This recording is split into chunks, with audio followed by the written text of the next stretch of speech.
Bismillahirrahmanirrahim. Assalamualaikum warahmatullahi wabarakatuh.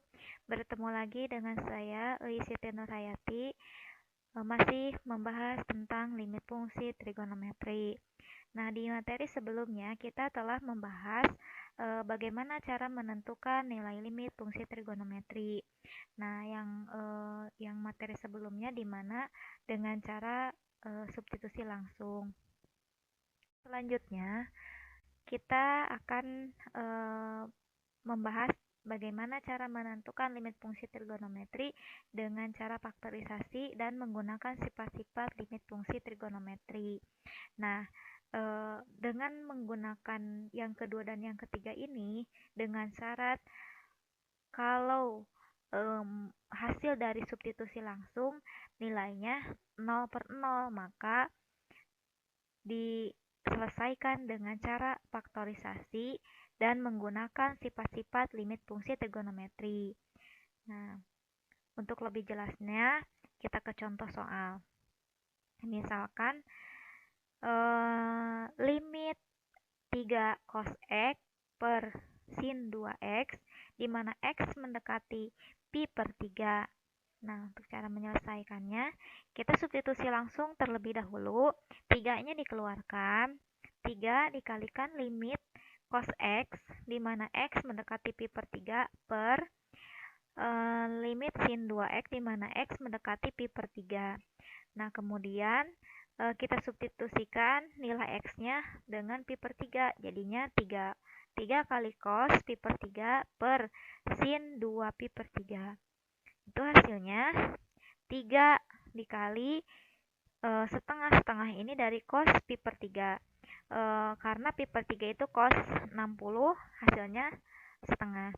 Kemudian sin 2 pi per 3 hasilnya setengah akar 3. Nah, sama dengan ini dirasionalkan. 3 per akar 3. Dari mana 3 per akar 3? Nah, kan ini setengah bisa dibagi, setengah bagi setengah kan hasilnya 1, jadi sisanya 3 per akar 3, kemudian dirasionalkan, dikalikan akar 3, maka hasil akhirnya adalah 3 akar 3 per 3, kemudian 3-nya bisa dibagi, 3 dibagi 3, sisanya adalah akar 3.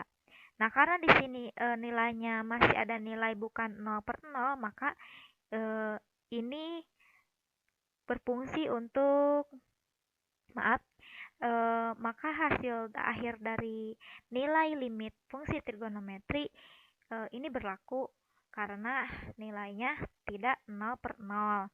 Nah, kemudian kita ambil contoh yang selanjutnya, misalkan limit 1 dikurangi tan X per sin X min cos X. Nah, kemudian di mana X mendekati pi per 4. Pi per 4 itu adalah 45 derajat. Nah, kita substitusi langsung. 1 dikurangi tan pi per 4 per sin pi per 4 dikurangi cos pi per 4. Nah, kemudian 1 dikurangi tan pi per 4. Tan 45 kan 1. Sin 45 adalah setengah akar 2. Dikurangi cos 45 adalah setengah akar 2. 1 dikurangi 1 adalah 0. Setengah akar 2 dikurangi setengah akar 2 adalah 0. Nah, kalau nilainya 0/0, maka diselesaikan dengan cara faktorisasi atau menggunakan sifat-sifat limit fungsi trigonometri.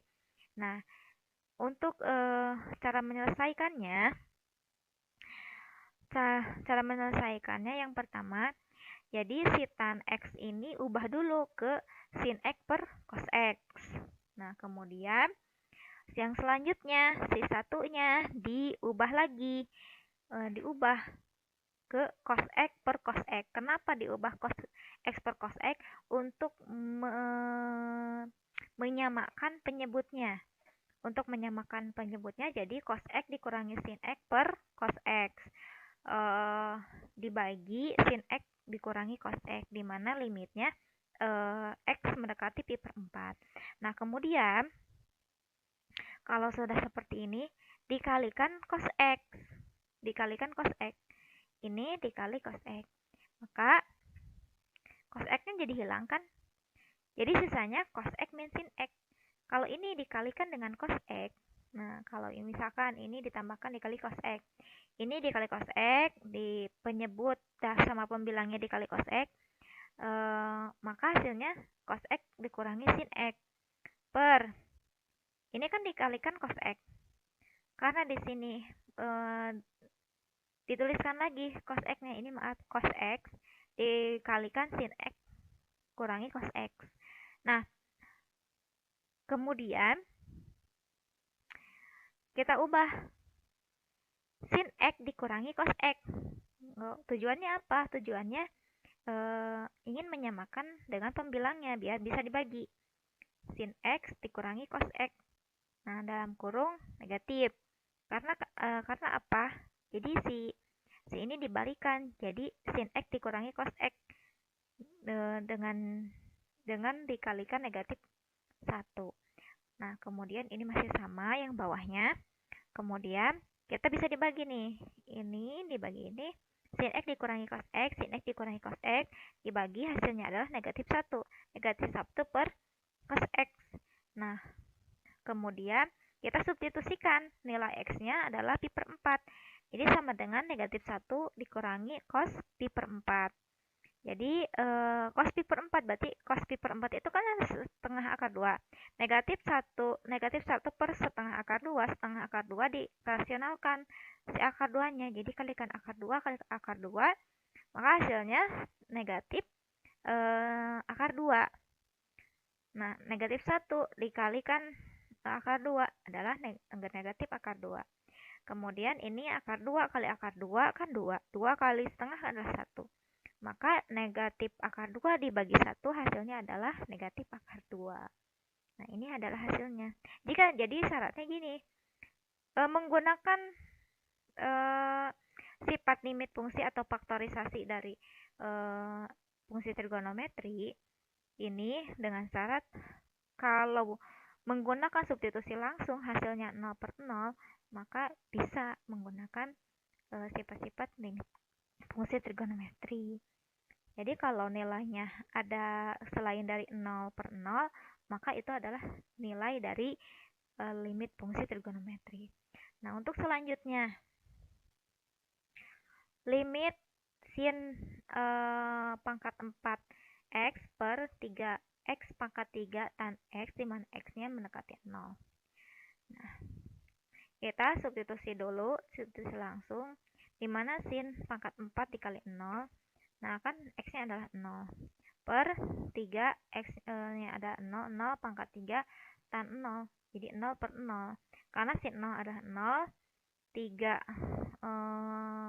0 pangkat 3 kan 0, 0 kali 3 adalah 0, tan 0, 0, 0 kali 0, 0. Nah, jadi kalau ini ada 0 per 0, maka